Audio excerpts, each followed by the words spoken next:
पहाड़ों से आ रही बर्फीली हवा से प्रदेश में पारा लुढ़का है। प्रदेश के कई इलाकों में कड़ाके की ठंड पड़ रही है। मौसम विभाग ने ठंड को लेकर येलो अलर्ट जारी किया है। ठंड से बचाव की एडवाइजरी भी जारी की गई है। ग्वालियर, चंबल, सागर, रीवा संभाग में शीत लहर का अलर्ट जारी कर दिया गया है। इधर भोपाल में पारा 6.8 डिग्री रहा है और सर्दी के सितम से हर तरफ लोगों को परेशानी। वैसे सर्दी का मौसम कई लोगों को पसंद भी होता है, लेकिन परेशानी इस लिहाज से कि अब पारा इस तरीके से नीचे जा रहा है कि अब घर सामान्य काम, दिनचर्या के काम, घर के काम वो भी ठीक से नहीं हो पा रहे।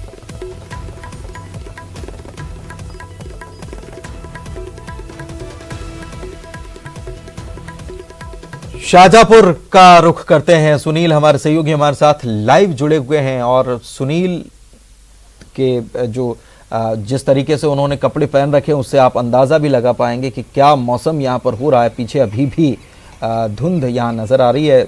8:30 बजे का करीब वक्त होने आया है। सुनील, मौसम बहुत सर्द हो रहा है और लोगों के इस स्थिति ये हो गई कि लोगों के दिनचर्या के काम भी अब मुश्किल हो रहे हैं लोगों को।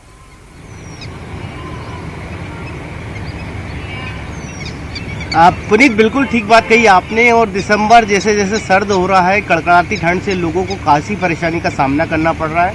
आपको बता दूं कि शाहजहांपुर मालवा का वो क्षेत्र है जहां पर कड़ाके की ठंड पड़ती है और लगातार यहां पर हर दिन पारा लुढ़कता जा रहा है। कल की मैं बात करूं तो यहाँ न्यूनतम तापमान जो है वो 5 डिग्री पहुंचा था। परसों भी 5 डिग्री था।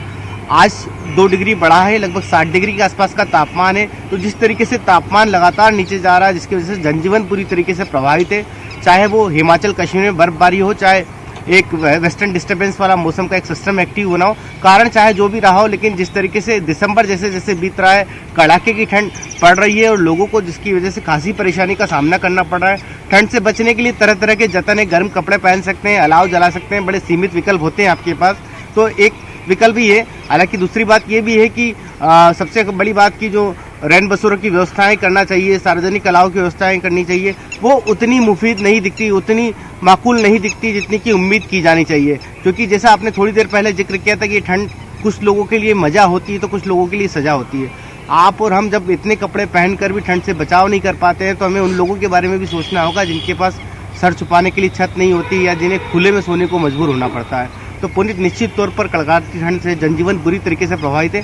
थोड़ी देर पहले जैसे आपने बताया कि अभी भी देखिए हल्की सी धुंध पूरी बनी हुई है और कोहरा हल्का हल्का बना हुआ है। हालांकि आज से 5 दिन पहले जो है कोहरा ज़्यादा था, लेकिन जैसे जैसे मौसम साफ हो रहा है वैसे वैसे जो है ठंड और तेज़ी से बढ़ रही है। दिन का मौसम पूरी तरीके से साफ रहता है, बाकायदा सूरज निकल रहा है हर रोज़, लेकिन तापमान में, न्यूनतम तापमान में गिरावट दर्ज की जा रही है। इसकी बड़ी वजह यह भी है कि शीत लहर जिस तरीके से चल रही है वो लगातार जो है टेम्परेचर को नीचे कर रही है और कोल्ड डे के हालात भी बीच में बने थे। क्योंकि दिन में अगर सामान्य से 10 डिग्री तापमान कम हो जाता है तो फिर कोल्ड डे के हालात बनते हैं। तो लगातार जिस तरीके से एक हफ्ते के अंदर ही 10 डिग्री का जो एक बड़ी गिरावट दर्ज की गई है, जिसकी वजह से ये कड़ाके की ठंड पड़ रही है।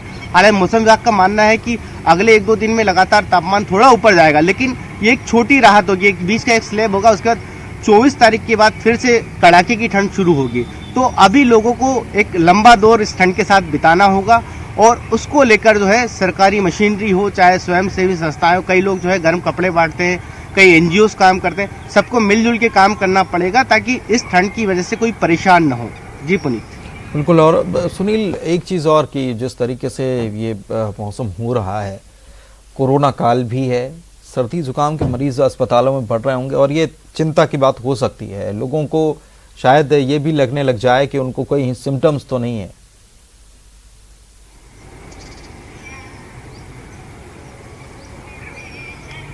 पुनीत, निश्चित तौर पर जिस तरीके से मौसम में पहले ही जो आईसीएमआर के डॉक्टर्स है, चाहे एम्स के डॉक्टर है, वो सभी लोग पहले ही एक एडवाइजरी जारी कर चुके थे कि जैसे जैसे ठंड पड़ेगी तब तक कोरोना का संकट और बढ़ सकता है। उसकी एक बड़ी वजह यह भी है कि चूंकि सिम्टम्स मिलते हैं, साथ ही इम्यूनिटी भी एक बड़ा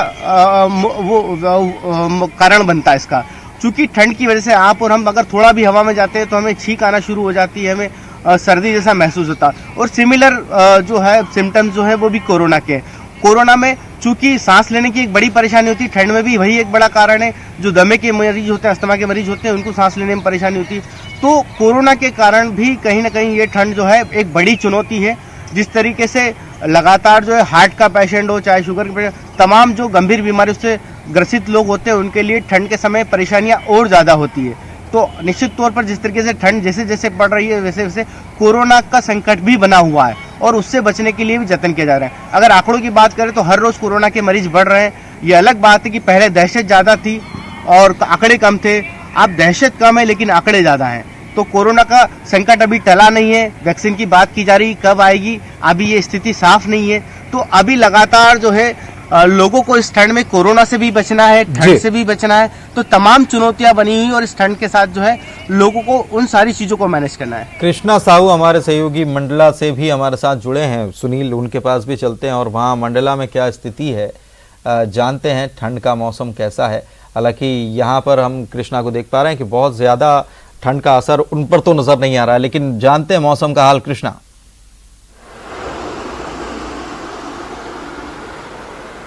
जी बिल्कुल पुनीत, बताना चाहूँगा आपको पिछले 3 दिनों से मंडला जिले में ठंड अपना कहर बरपा रही है। यहाँ पर पिछले 3 दिनों से जो उत्तरी दिशा से जो हवाएं आ रही हैं शीतलहर के कारण यहाँ पर लगातार ठंड में इजाफा होता जा रहा है। यहाँ का जो अभी वर्तमान में तापमान है वो 7.2 के करीबन है और इसके साथ ही जो कान्हा नेशनल पार्क है जो कि यहाँ का बाघों के लिए विख्यात पार्क है, यहाँ का जो तापमान है 2.5 के आसपास है। तो यहाँ पे लगातार ठंड का कहर बढ़ता जा रहा है और जिस तरीके से आप देखना चाहेंगे जो यहाँ पीछे है, पीछे मैं एक पुल के पास खड़ा हूँ जो कि नर्मदा जी का एक छोटा रपटा पुल कहलाता है। यहाँ पे लगातार जो सुबह सुबह लोग मॉर्निंग वॉक के लिए आते थे, आप तो देख सकते हैं जिस तरीके से ठंड में जिले में इजाफा हुआ है, उसी से यहाँ पर जो लोग मॉर्निंग वॉक के लिए आते थे उनमें लोगों की कमी हुई है। इसके साथ ही जिस तरीके से यहाँ पे मंडला जिला एक आदिवासी बहुल इलाका है, यहाँ पे लोग बहुत जल्दी उठ के अपने काम में लग जाते हैं, लेकिन जिस तरीके से ठंड ने अपना असर दिखाना शुरू किया है उसके साथ ही